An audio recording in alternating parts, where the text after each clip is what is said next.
Shalom jemaat Tuhan, saya Pastor Yer, selamat datang di Kingdom Devotion. Hari ini kita akan melanjutkan perenungan firman Tuhan kita bersama-sama. Mari kita baca cerita dari Esther pasal yang ketiga, ayat yang ke-8 sampai ke-11 dikatakan seperti ini. Lalu berkatalah Haman kepada raja, Baginda, ada suatu bangsa aneh yang tersebar di setiap provinsi kerajaan ini. Adat istiadatnya berbeda sekali dengan bangsa-bangsa lain. Mereka tidak mematuhi hukum-hukum kerajaan. Jadi, sebaiknya Baginda jangan membiarkan mereka berbuat sesuka hati. Kalau Baginda tidak keberatan, hendaknya dikeluarkan surat perintah untuk membinasakan mereka.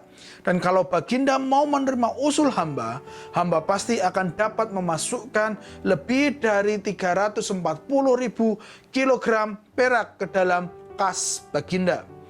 Mendengar itu, raja mencabut dari jarinya cincin yang dipakainya untuk mencap pengumuman-pengumuman resmi, lalu diberikannya kepada Haman, musuh besar bangsa Yahudi.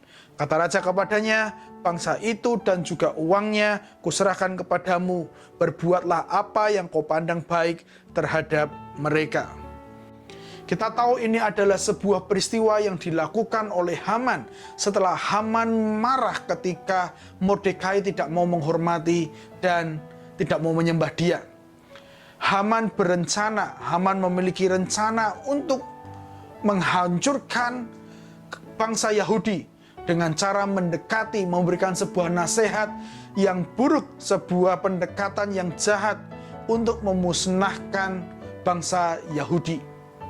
Raja Ahasweros begitu percaya kepada Haman. Raja Ahasweros memiliki sebuah kepercayaan diri, begitu yakin bahwa Haman akan membawa sesuatu pekerjaan yang besar atau kemajuan dalam kerajaannya. Tetapi tanpa diketahui oleh Raja Ahasweros, sesungguhnya Haman memiliki rencana yang jahat untuk menghancurkan bangsa Yahudi.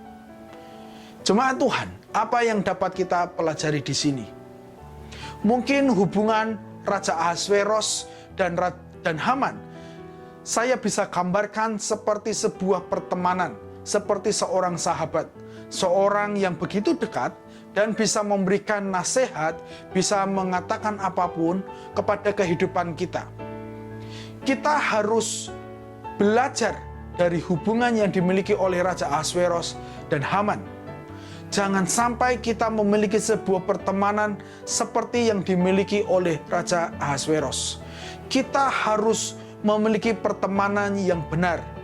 Maksudnya adalah sebuah teman yang bisa membawa pengaruh baik dalam kehidupan kita. Seorang teman yang bisa kita percayai untuk melakukan, untuk menyatakan, untuk membicarakan sesuatu yang membawa pengaruh baik dalam kehidupan kita. Dan kita juga harus memiliki sebuah kepekaan supaya kita bisa tahu membedakan manakah teman yang mendatangkan kebaikan, manakah teman yang tidak membawa kebaikan, mana teman yang benar, mana teman yang jahat, mana teman yang membawa keuntungan, atau mana teman yang mengambil keuntungan. Kita mesti peka supaya kita bisa memiliki pertemanan yang benar. Kita mesti minta kepada Tuhan untuk memiliki hikmat dan kebijaksanaan, membedakan mana teman yang benar dan mana teman yang jahat.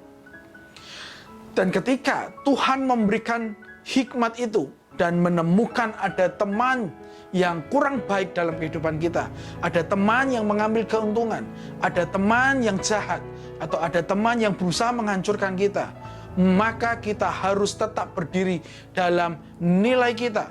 Dan kita bukan terbawa oleh mereka, melainkan kita membawa pengaruh ke dalam hidup mereka.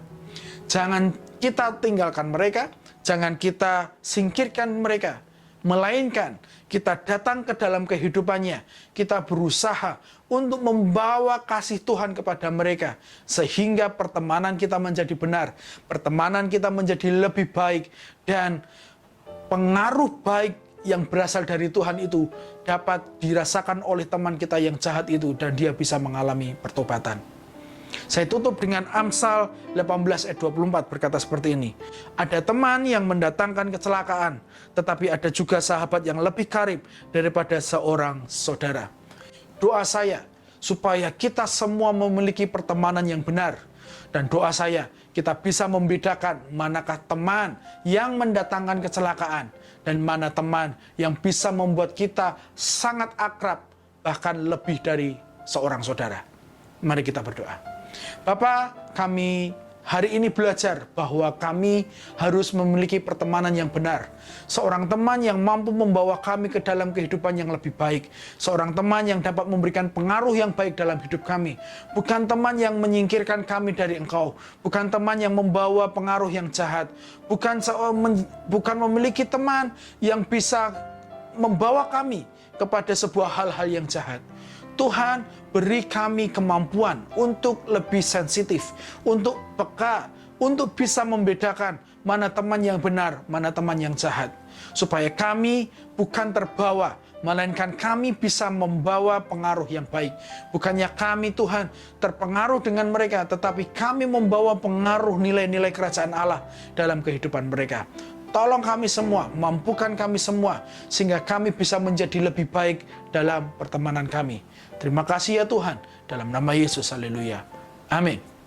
Jemaat Tuhan yang saya kasihi, mari kita memiliki pertemanan yang benar, di mana kita semakin dekat kepada Tuhan, dan kita semakin mengasihi Tuhan.